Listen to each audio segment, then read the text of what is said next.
ok? Eu estava falando sobre Deus ser quem Ele é, revela algumas coisas. Então vamos dar um minuto aí para todo mundo voltar. É o tempo de eu beber a minha água.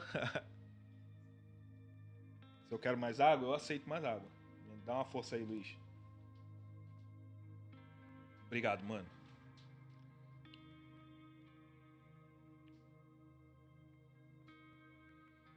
Vamos dar um minutinho aí para todo mundo voltar, então a gente poder continuar a mensagem. É a internet, isso aí acontece mesmo. Obrigado, irmão.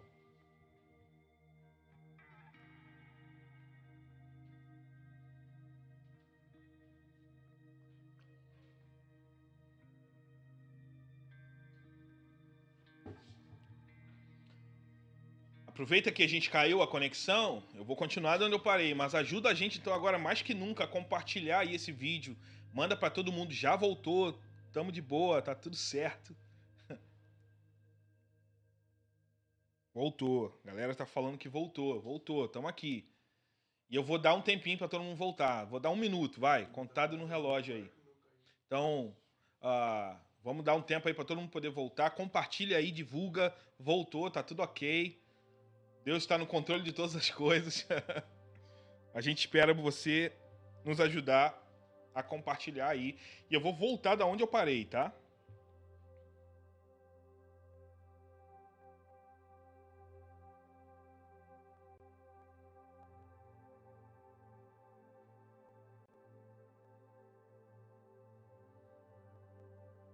Vamos lá, então. O que eu estava dizendo é que Deus ser quem Ele é revela algumas coisas.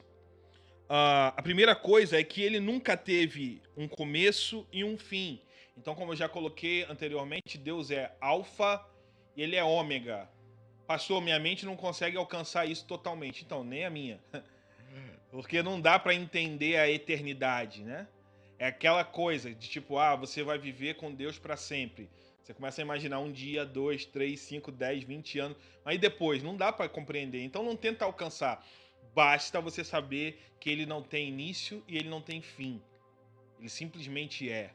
Então eu estou bebendo uma água aqui. E essa água, esse copo, na verdade, essa caneca, que é uma caneca da Onda Dura. A gente tá fazendo uma propaganda aqui. Essa caneca tem um início. Teve um dia que ela foi feita. E vai ter um fim, que eu espero que seja muito longe quando ela cair e quebrar. Então, ela tem um início, ela tem um fim, então ela existe. Deus não tem início e Deus não tem fim. Então ele não existe, Deus simplesmente é. E essa é a verdade sobre Deus, que revela o fato de ele ser quem ele é. Segundo, Deus ser quem ele é uma realidade absoluta. Não havia nada antes dele e nada depois dele. Então, Deus ser Deus é absoluto, não é relativo. Há os que tendem a imaginar quanto a uma relatividade de Deus. E eu digo, compreender que Deus, ou as coisas que Deus faz, num prisma relativista, é do diabo. Porque a Bíblia diz que Deus é absoluto. Deus é Senhor sobre todas as coisas. Então, Deus ser quem Ele é, revela quanto a uma realidade absoluta e não relativa.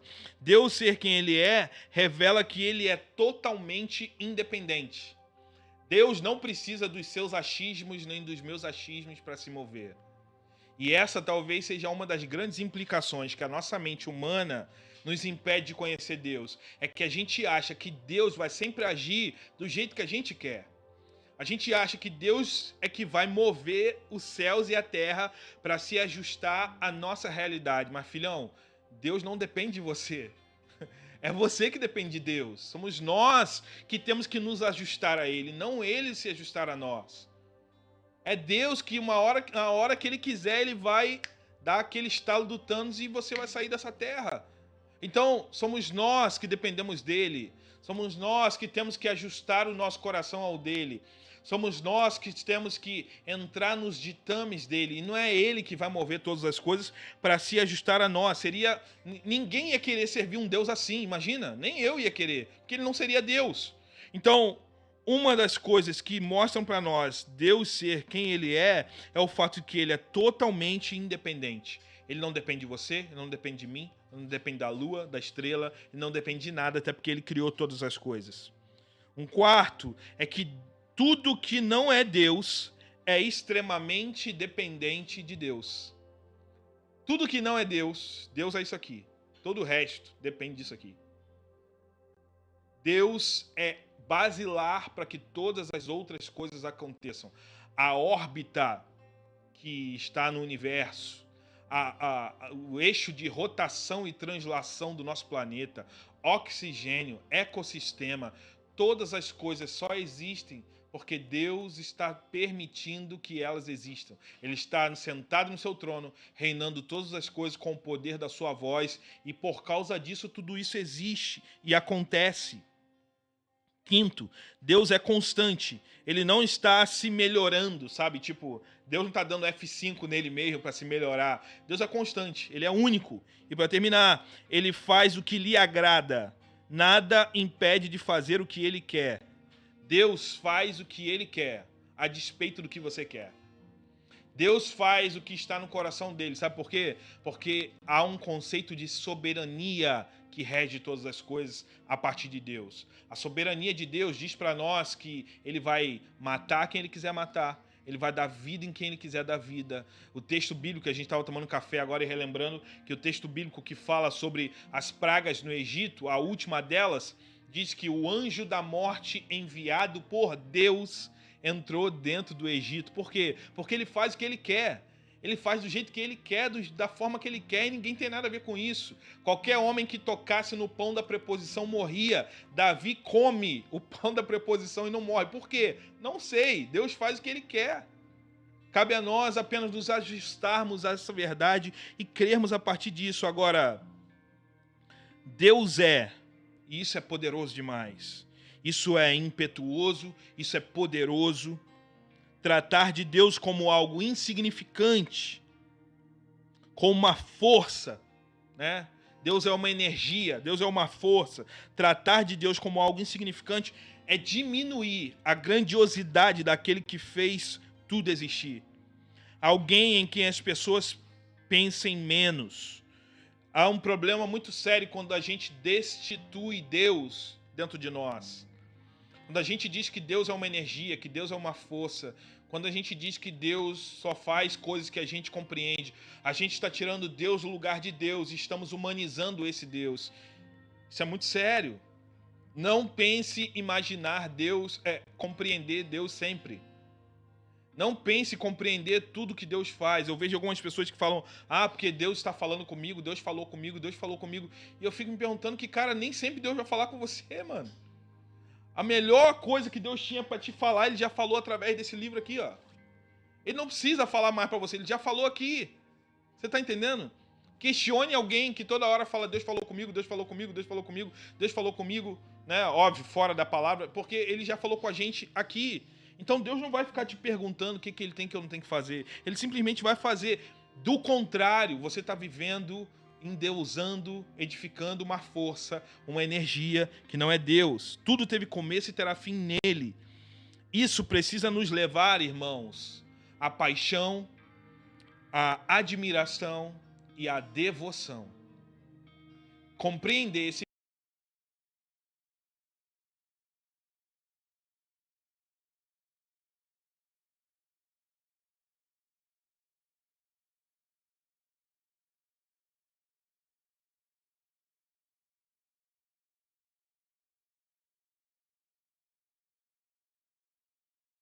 Deus vem para sacudir a tua alma, para te desorientar. O primeiro efeito que o evangelho traz em nós é de desespero.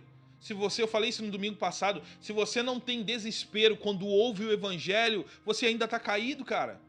Porque o evangelho te dá assombro para depois te dar a libertação. Ele mostra quem você é para depois apresentar a salvação. Se você não precisa de salvação, se você não está tudo bem com você, o evangelho não tem nenhum tipo de efeito sobre você. Então compreender quem Deus é deveria nos dar temor, admiração, devoção. Se nós existirmos para a glória de Deus, tudo precisa começar e terminar nele, e não em nós. Não nos nossos achismos, nas nossas compreensões individuais acerca de Deus. Se tudo começa em Deus e termina em Deus, por que você está desesperado com o teu emprego? Se tudo começa em Deus e termina em Deus, por que você está desesperado com o coronavírus? Se tudo começa em Deus e termina em Deus, por que você está desesperado com qualquer outra coisa? Se o Deus que criou todas as coisas, tudo começa nele e termina nele. Você está entendendo? Não é que você não vai ficar temeroso, reflexivo, mas é que nós precisamos confiar em Deus. Por isso que conhecer a Deus torna-nos saudáveis na comunidade, porque isso leva-nos a um lugar de admiração e de descanso. Se existimos para a glória de Deus, irmãos, e esse é o maior propósito pelo qual a gente existe, se existimos para a glória de Deus, então precisamos viver a partir do prisma dessa verdade e centrar nele tudo que somos, pois foi para isso que nascemos. E eis aí um problema, um pecado elementar, inclusive, que é não viver uma vida centrada em Deus. Inevitavelmente, quem não vive uma vida centrada em Deus vai viver uma vida centrada na idolatria. Indubitavelmente. Se as coisas que você tem a fazer na sua vida, se as decisões, se os planos, se os projetos, desde as coisas pequenas às coisas grandes, não são permeadas por uma cosmovisão bíblica centrada no ensino de Jesus, deixa eu te dizer, você virou o seu Deus.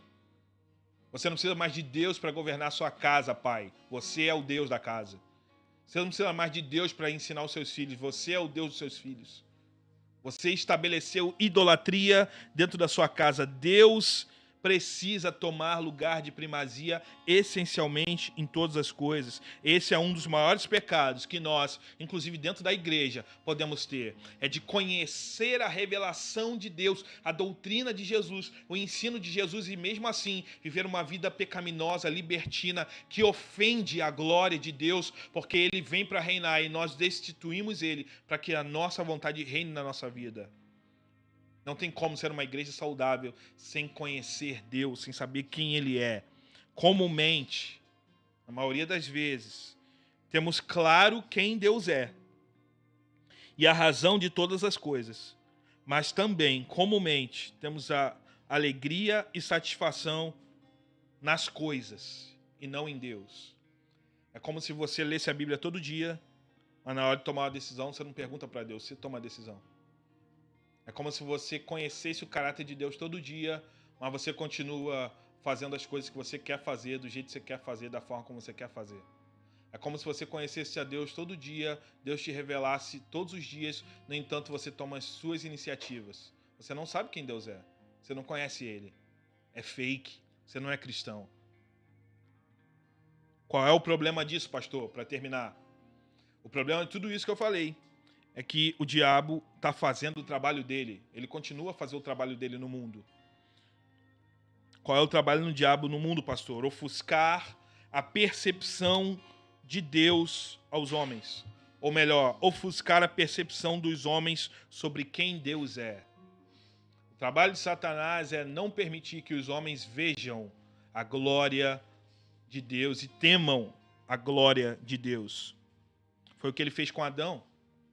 O que o diabo fez com Adão foi tentar ofuscar Deus, quem Deus era. Quem sabe ele está tirando de você, que está assistindo esse culto essa manhã, esse desejo do vislumbre, do tremendo, do extraordinário, do mistério. Quando a gente não vive observando e se maravilhando com Deus, com a glória de Deus, temendo a Deus e amando a glória de Deus, a gente vai fazer isso com outras coisas que a gente colocou no lugar. Se a sua vida não é uma vida guiada pela glória de Deus, se você não teme a Deus, se você não ama a Deus na conduta da sua vida, você vai amar coisas ou pessoas, você vai viver para coisas ou pessoas. E quanta gente está vivendo uma vida em função de pessoas, em função de uma empresa, em função de um salário, banalizando o conhecimento de Deus trazido através de Jesus e através do seu ensino, através da sua doutrina. É pegar toda a revelação de Deus, esse Deus que criou todas as coisas, e botar dentro do lixo. A humanidade, cara, está definhando, porque não sabe quem Deus é. E eu acredito que hoje Deus está revelando as Escrituras para você, para te lembrar quem Ele é, para te mostrar quem Ele é. Nada se compara, deixa eu te dizer de novo, nada se compara ao Deus que você serve. Nada se compara a Deus.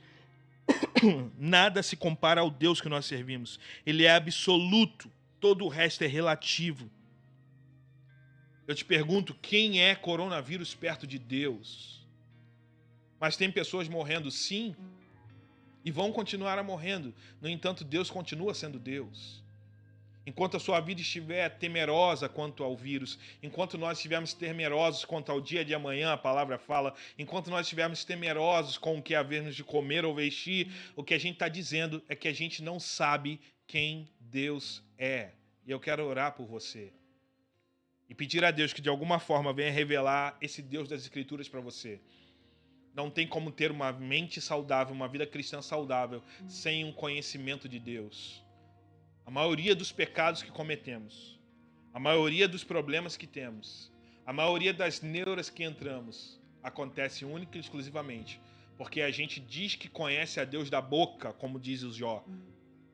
A gente fala que conhece Ele, mas de verdade, a gente não conhece Ele. Baixe sua cabeça, feche seus olhos, eu quero orar por você. Obrigado, Senhor, por essa manhã tão especial. Obrigado, Jesus, pela revelação que chegou até nós. Obrigado porque nós estávamos perdidos, mas fomos achados. Obrigado porque o teu amor, a tua graça, o teu perdão, a tua consolação chegou até nós de uma forma inexplicável.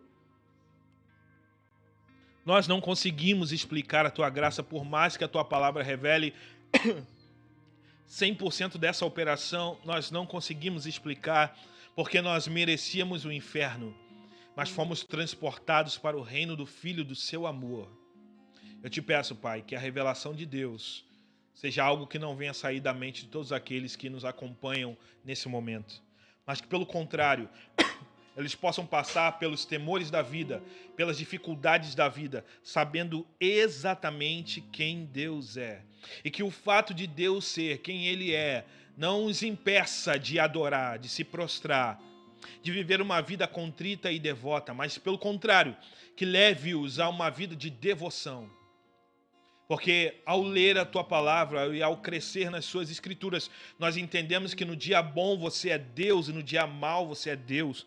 Quando a criança nasce, você é Deus, e quando alguém morre, você é Deus. Quando temos dinheiro, você é Deus. Quando falta dinheiro, você é Deus. Porque você não cabe dentro de uma compreensão lógica. Tira-nos da carnalidade, da mentalidade cristã, Pai, que levamos a uma compreensão de Deus a partir do nosso intelecto, e leva-nos a uma compreensão bíblica de Deus, aonde a doutrina e a revelação de Jesus revela que, a despeito do mundo exterior, você continua sentado no trono, regendo o universo com o seu poder. Nada abala a tua força. Você tem a terra e o controle de todas as coisas nas suas mãos. Ajuda-nos, leva-nos ao lugar de crer, Pai, que se pessoas estão morrendo no mundo é que de alguma forma você permite através da tua soberania, mas que você é Deus e que todas as coisas estão na palma das suas mãos. Ajuda-nos a crer nisso, para que a nossa percepção de você não seja uma percepção caída igual a de Moisés quando sobe o monte, mas que seja a percepção do encontro com a tua glória, como mesmo Moisés quando desce do monte. Que haja uma sarça se ardendo dentro de nós hoje.